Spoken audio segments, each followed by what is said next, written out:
通勤通学中の皆様おはようございます。福田の世界時事ニュースの時間です。さあ本日はですね、アンバーハードの話題になります。今回ですね、三段性映画祭でプレミア上映されましたとあるドキュメンタリー映画にこのアンバーハードが出演していました。そしてその中でですね、女性の権利について語っているということで、こちらがね、大変話題になっていると言いますか、物議を醸しているわけですよ。特にね、X に関しましては現状ではね、もう非難合々という形になっておりまして、ここに来てですね、またアンバーハード、うっかり出てきてしまったものですから、めちゃくちゃ叩かれていると、こういった状況になってしまっているんです。本日は一体何が起きているのか、そしてアンバーハードが一体何を語ったのか、詳しく見ていきたいと思います。この番組は海外のホットな時事ニュースをお届けします。通勤通学のお供にちょうどいいチャンネルとなっていますので、ぜひチャンネル登録お願いします。さあ、それでは本題です。こちらね、見えておりますが、皆さん、アンバーハード、覚えてますか？この方はね、一応女優さんではあるんですけど、今やすっかりね、ジョニー・デップとの裁判の人と、このように思ってる方も多いんじゃないかなと思います。このアンバーハードね、今回ですね、三段性映画祭で初公開されました、ドキュメンタリーの中でね、インタビューを受けておりまして、これによりね、復帰しましたと、こんな報じられ方をしているんですね。で、このね、ジョニー・デップ対アンバーハードの裁判につきましては、以前ね、こちらの動画でまとめておりますので、まだご覧になっていないという方いらっしゃいましたら、ぜひね、ご覧になってみてください。で、特にですね、なんとなくは知ってる。この裁判というのは、ジョニー・デップとアンバーハードのね、夫婦間のいざこざなんでしょ。そして実はアンバーハードがジョニー・デップを虐待していた。そんな話なんでしょと思っている方は、ぜひね、一回、こちらご覧になってみてください。実際はですね、もっともっとね、その裏には、様々な力学というのが働いておりまして、この件もね、もっと大きなアジェンダのために利用されていた。そんなお話でした。そしてね、このアンバーハードが今回出演したというドキュメンタリーがこちらでした。サンダースのドキュメンタリー、サイレンス。ポスト MeToo 時代における名誉毀損訴訟の武器化に切り込む。いくつかの意味で今年の三段性映画祭で初公開されたドキュメンタリー Silence は MeToo 運動の後日談として機能している。そこではジェンダーに基づく暴力の加害者に対し人々が声を上げる力を得ていた時代が描かれている。本作は国際人権弁護士ジェニファー・ロビンソンの活動に焦点を当て、彼女が2023年に出版した著書 Silenced Women を枠組みとして用いながら、暴行、ハラスメント、ジェンダーに基づく暴力について自身の体験を語った女性たちに対し、名誉毀損法がどのように武器として使われてきたかを描いている。ドキュメンタリーは著名人か否かを問わず、そうした女性たちを罰し、自らの経験を公の場で語れなくするために用いられてきた法的メカニズムを明らかにしている。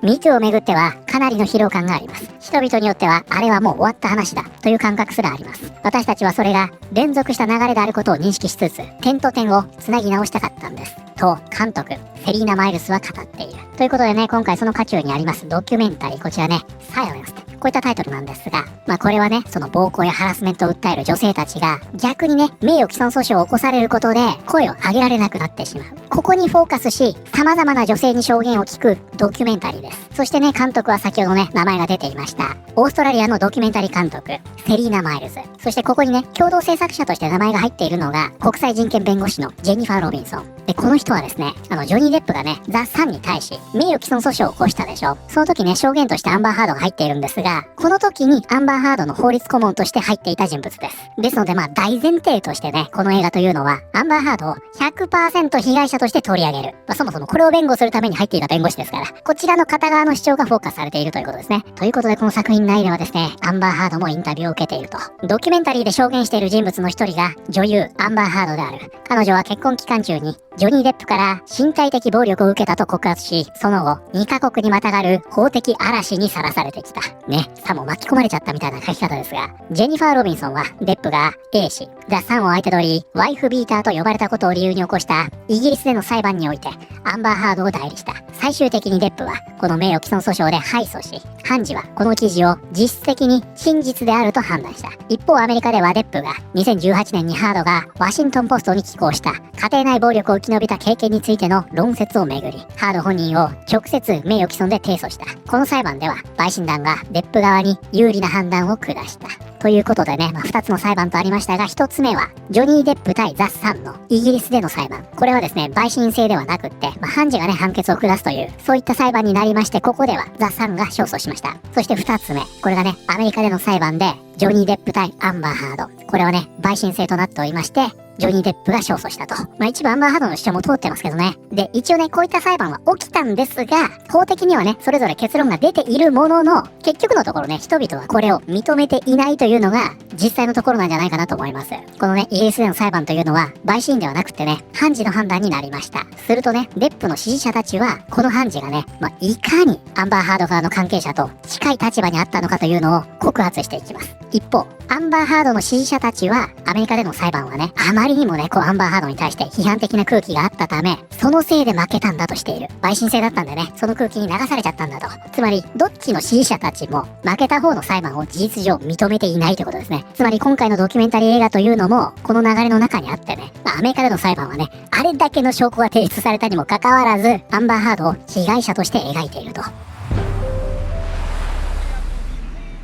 じゃあこの作品の中でアンバーハード、どのようなインタビューを受けているのか。アンバーハード、名誉毀損訴訟で沈黙させられた女性たちを描くサンダンスのドキュメンタリーで復帰。ジョニー・デップ裁判を回想する。私にとって、ここまで事態が悪化するとは思っていなかった。アンバーハードは、この新作ドキュメンタリーの中に予期せぬ形で登場している。映画祭のワールドシネマ部門で上映されたこの映画は、監督セリーナ・マイルスと国際弁護士ジェニファー・ロビンソンによる作品として土曜日の午後に初上映された。本作は記者を含む複数の女性たちが9桁規模の名誉毀損訴訟によって正義を求める道を阻まれていく様子を追っている。アンバーハードはこの映画の中でインタビューに応じることに同意した。これは2023年のアクアマン失われた王国以来、彼女が出演する初の映画となっている。そしてこの作品に参加した動機について明確に語っている。ねえ、アクアマン。なんかね、ほとんど出演していないなんて話もありましたが、見てみたらね、意外にスクリーンタイムありましたよね。結構映ってるなという印象でしたが、このアクアマン以来初めての映画と、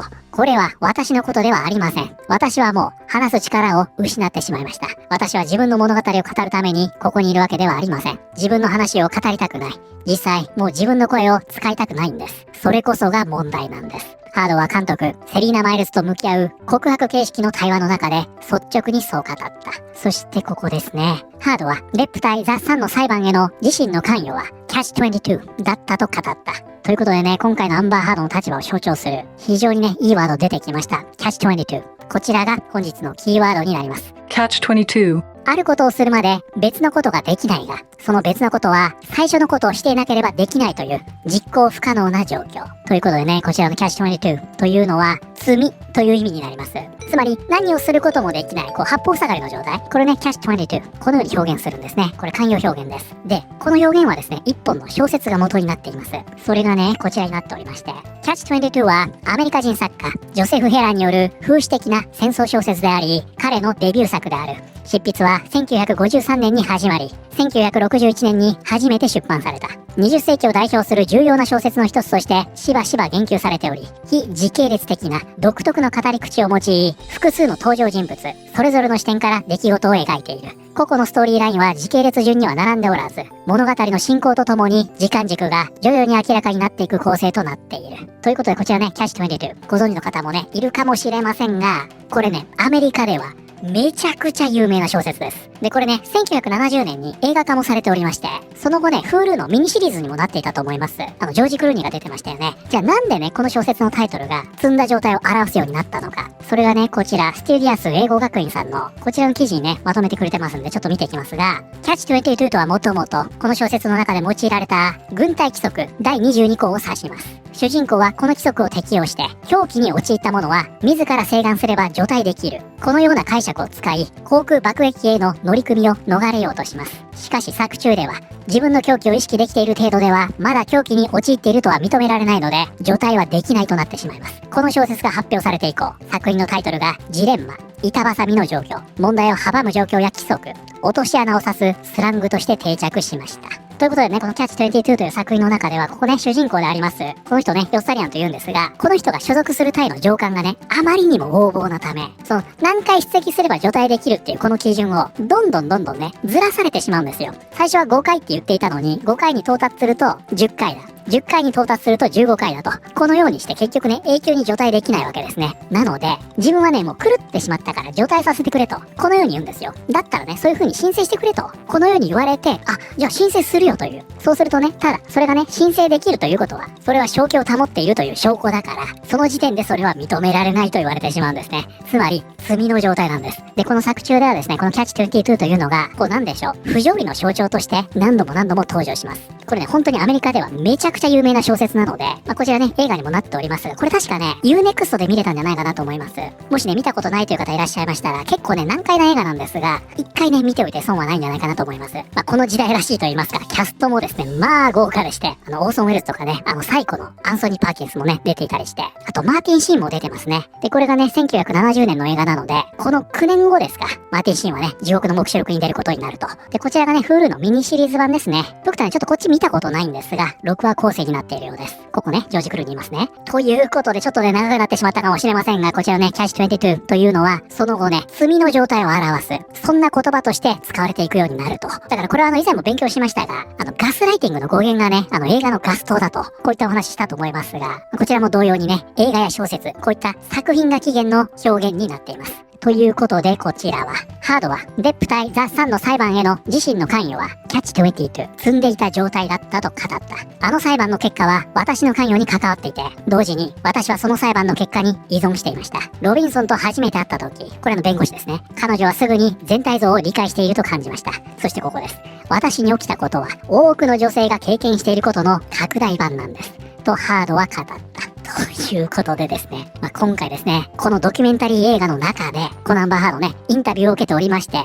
ジョニー・デップとの裁判というのは、多くの女性が経験していることそのものなんですと、このように言っているというんですね。つまりは、あくまでも自分は被害者なんだ。そういった被害に遭っている女性の象徴なんだ。改めてこういったスタンスを明確にしていると。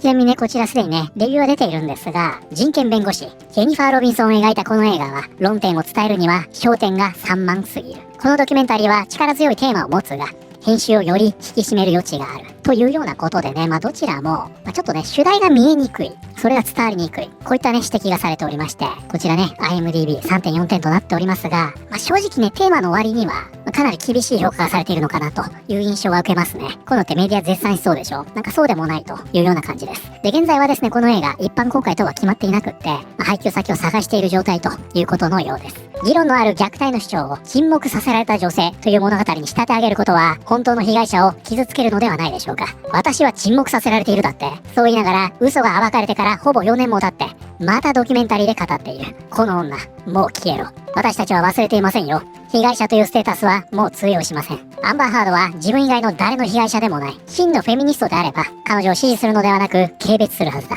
彼女は、女性は暴行について嘘をつくこともあるという事実を世界に示してしまい、その結果、本当の被害者が信じてもらうことをより困難にしてしまった。で、こちらバラエティ先ほどの記事ポストしています。アンバー・ハードはサンダンスのドキュメンタリーで裁判を振り返った。女性として声を使うことで、ここまで私にとって状況が悪化するとは理解していなかった。私は話す力を失ってしまった。自分の話を語りたくない。それが全て嘘だったからと、陪審団は全会一致で判断したんだ。アンバー・ハードが撮影したこの写真について、彼女は撮影当日、自分は鼻を骨折し、両目が青あざになり、唇は裂けて出血していたと語っている。しかし写真にはいかなる負傷の痕跡もない。こうカッコでね、両方の日付は裁判で確認されていると。こんな嘘つきになぜインタビューするのか。彼女の言うことは一言も信じられないのに理解に苦しむ。もう自分の話を語りたくないという点についてはありがとう。あなたの話が捏造だったことは証明されました。あなたは悪意から善良な一人の男性の人生を意図的に破壊しようとしました。最低だ。私たちはあなたからもあなたについても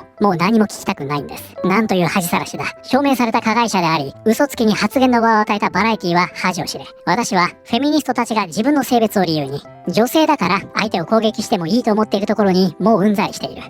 ベッドにうんこをした女は記録に残る形で彼女が彼を暴行で告発すればみんな彼女を信じると発言していた。彼女は沈黙させられたと言っているけど、まさに沈黙させられることをテーマにしたドキュメンタリーの中でそれを語っている。アンバー・ハードは世界で最も有名な家庭内暴力の加害者であり、同時に世界で最も有名な虚偽告発者だ。彼女は一人の男性に暴力を振るい、さらに虚偽の告発を行った。女性の特権によって彼女の暴力と嘘は危うく成功しかけた。DV の被害者だという嘘をつき続けることを許されなかったって。本来なら刑務所で朽ち果てているべきなんだから、ジョニー・デップが君みたいな人間にまだ多少の同情を示したことに感謝するべきだ。彼女は9年から10年にわたってデップを中傷し続けている。本当に止まらない。で、まだですね、現状 X では、ほとんどね、アンバーハードを擁護する人っていうのは出てきてないんですが、この方は擁護派ですね。ジョニー・デップは善人で、いわゆる被害者として扱われ、アンバーハードはまるで、オズの魔法使いの魔女のように扱われた。法廷に立ち続けるだけでも、相当な精神力が必要だったはずなのに、オンライン上での女性嫌悪にまで対処していたことを思うと、どうやってその力を振り絞ったのか、私には理解できない。